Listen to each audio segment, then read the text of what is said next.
The Chinese economy continues to expand, but it's come at a huge personal cost to some.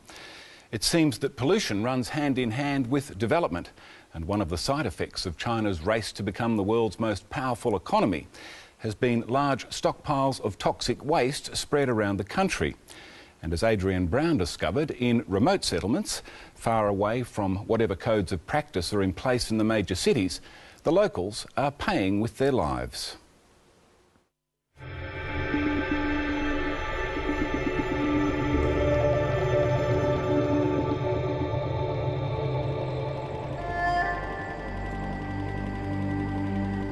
Twice a week, Wu Zhuliang takes his family on a sad pilgrimage.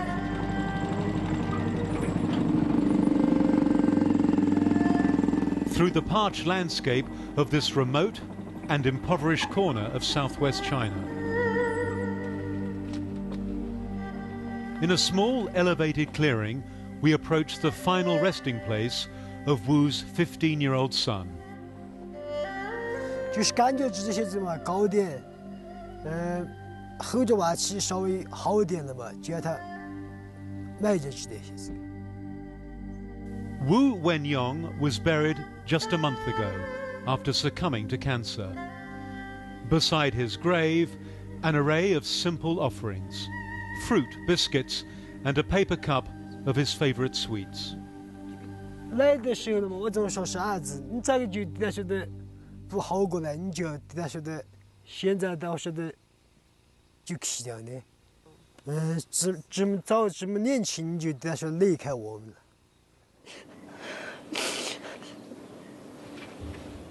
The boy's mother, Shi Kui-ying, is inconsolable.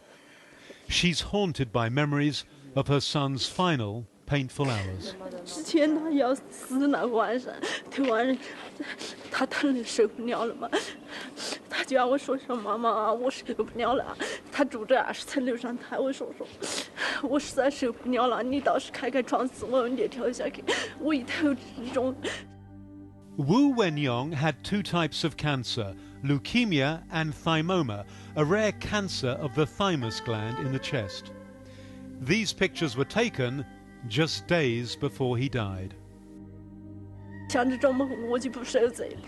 那我也是劝他说：“我说你没得生存的希望，我们也就没得个希望了嘛。”他就疼过来，我也就像这种控制不住，我就哭，他就叫我说：“你不要哭，就算他整个血脉，还有他弟弟凭他爸爸，这我一定要坚强。”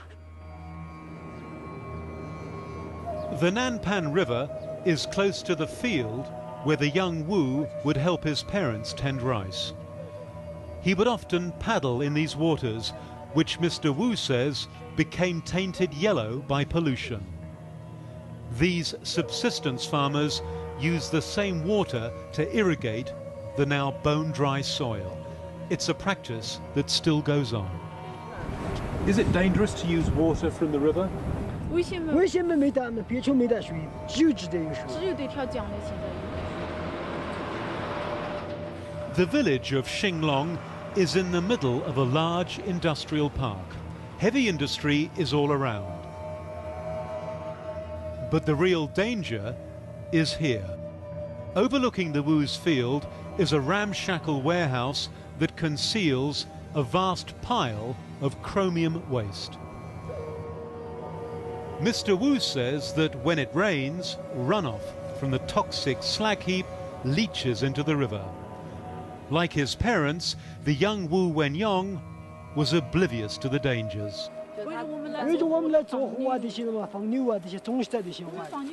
Did you know it was dangerous for him to play here? 不知道，他认不得，开始他认不得，后头他电视报道了嘛，才讲感觉说是认得，说是我们老百姓才认得，说是这么修毒的。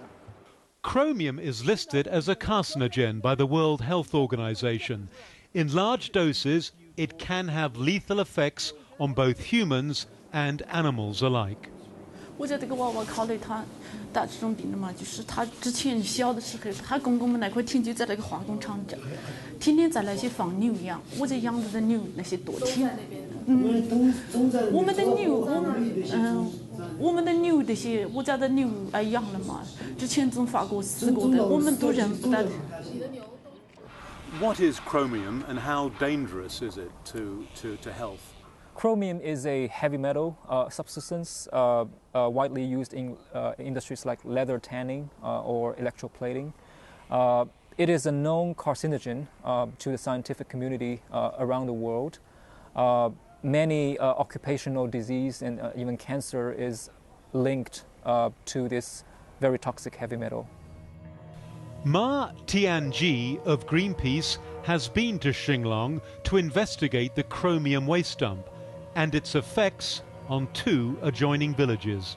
We did find cancer victims in those villages. How many? We met several of them, but what we were told is that there were 20 to 30 cases in these villages recently. Now, would you classify that as being serious? Definitely, it's a serious health hazard for the villages near the pollution facility. Ma carried out tests on the river water, close to the factory where the chromium waste is still being produced. It was very serious. When we test the water near the polluting site, what we found that it's about 200 times higher than the national standard. 200? Yes. So by simply touching the water could make your skin itching because chromium is known for its effect on the skin. So it's a very, very serious problem. 政府了嘛，说是向环保局的联系的，我就打电话问，说是环保局局长，我说我们这个人了嘛，已经被宰了，必须我们的尸体拉上去，强烈推比他们我们改进。他总在电话里告诉我说是，莫下去闹事去，像那个牛嘛，总是我们这些老百姓的嘛，总是哄得到说的莫闹事，总是像那个牛的样子。Adding to their pain, the Wu family is now broke. 我们之前养着十多头牛，养着20多个羊，现在也总卖完了。The couple got $150 from the local government, but that was dwarfed by their son's medical bills. In all, they've borrowed more than $15,000 from relatives and other villagers. Now they face losing their home too. 因为经济上我们现在也是暂时无能为力，现在里头该卖的东西全部都卖掉，不是之前我们这种家庭应该在农村还是可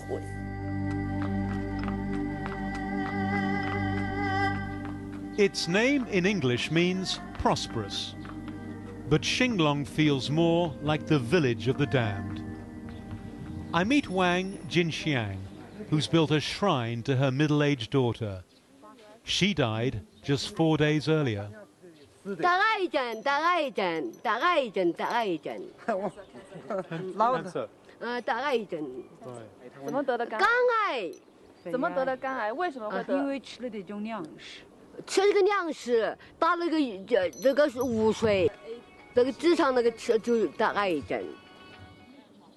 Soon the people are lining up to tell their stories. This man lost his father to liver cancer. Another woman tells me she's lost her son. 他从小好不好的嘛，16岁小伙子，身壮壮的小伙子嘛。他又不是从小给我眼前有种病啊这些，身壮壮的26岁媳妇总说了，将要这说成了，就是讲说给做去以后他就打这份病就没有说去，就卸掉了。Do you think that your husband's cancer was caused by pollution from nearby factories? 哎呀，那肯定是他那房养哈在那盘江边上这些房，就是这种了，009年，这血检以内分都3月间就走掉了。肯定担心。就是会担心。就是担心这个问题。像所有我们在这里些了嘛，方言谈这里些嘛，总担心就说是怕有那个油。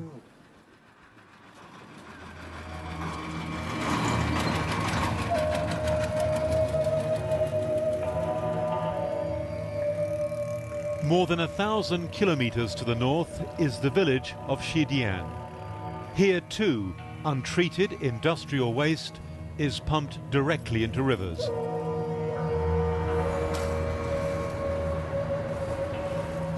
The fetid flow used to irrigate farmers' fields.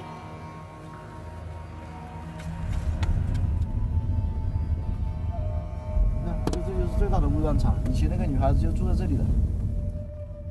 It's here I meet investigative journalist Deng Fei. He calls these places cancer villages. He's identified more than 500 across the country.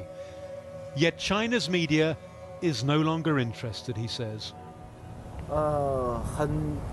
很多人，任何人都希望媒体来报道，来表现他们的困境。但是媒体是不乐意来报道这样的事情，因为太多。 The Chinese government says it's making serious efforts to clean up pollution. In the cities, it may be having some success. But often the most toxic industries are simply moved to rural areas where regulations are lax. Chinese farmers are now 4 times more likely to die from liver cancer than the global average. 一般被污染的这样的人很难打赢官司。 Whose side is the government on? 政府和企业家，政府的官员和企业家一般是好朋友。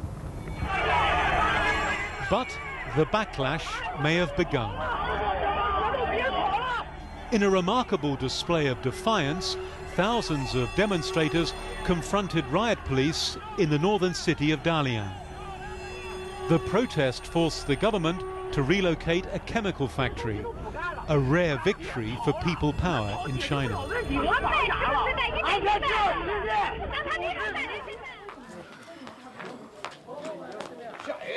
The village of Xinglong has seen protests too, and you can sense the anger mounting once more. 自从化工厂建起来以后，是1998年，一直到这下了嘛。它这种污染我们周围的环境，它的空气污染太严重了。就是那样东西，这个化工厂受中国政府的保护，中国的政府保护了嘛，现在就是变为那样了，变为中国人制造原子弹毒害中国人了。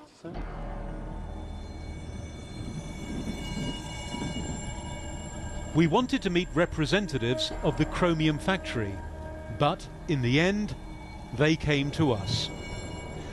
The warehouse security guard had been watching us film and reported back to the factory's managers. He's told us to leave, so I presume he's going to call the police. Ni hao. So, Jamie, they're a bit worried, are they? Yeah. They want us to go? We took the family home. But then our car was stopped. Sky wants to ask us who we are. Okay. Why we're here. And he's threatening us in a very polite way that he can assist us in all possible ways. Okay. He wants us to go to the factory now. Okay. And then, okay? Yeah, Should we great. go? Yeah, thank you. It was clear it was going to be difficult for us to leave without doing what they wanted. We were escorted into the plant's offices. An hour later, we were allowed to go.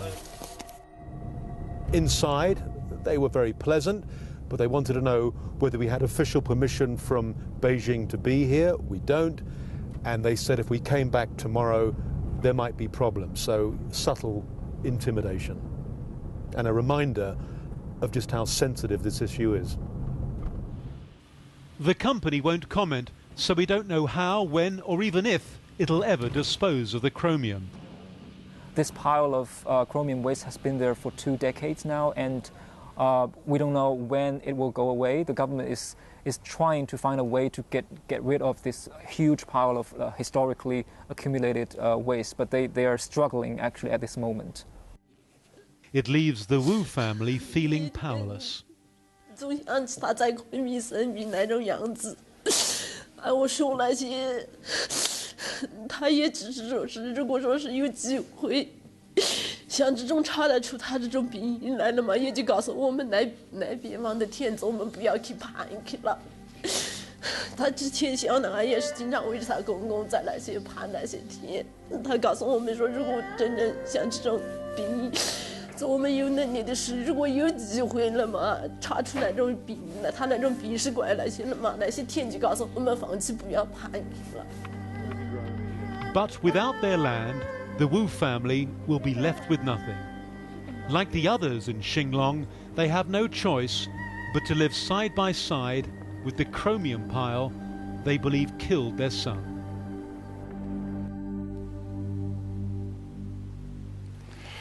What a horror story. Adrian Brown reporting from China. Our website has a background feature on the research into the cancer villages, and if you are in China, as many in our web audience are, you can find a map showing some of the affected areas. That's at sbs.com.au/dateline. Coming up, a story with echoes of an Australian tragedy. Switzerland's own stolen generation. Teenagers, young children, infants, forcibly taken from their mothers, are now demanding recognition and compensation. This is a very difficult issue, and all the politicians don't really want to talk about money. And tales from the inside. A CIA interrogator tells us what his team gets up to when they really need information. The absence of an answer is proof of guilt, requiring harsher measures. It's crazy, but that's a fact.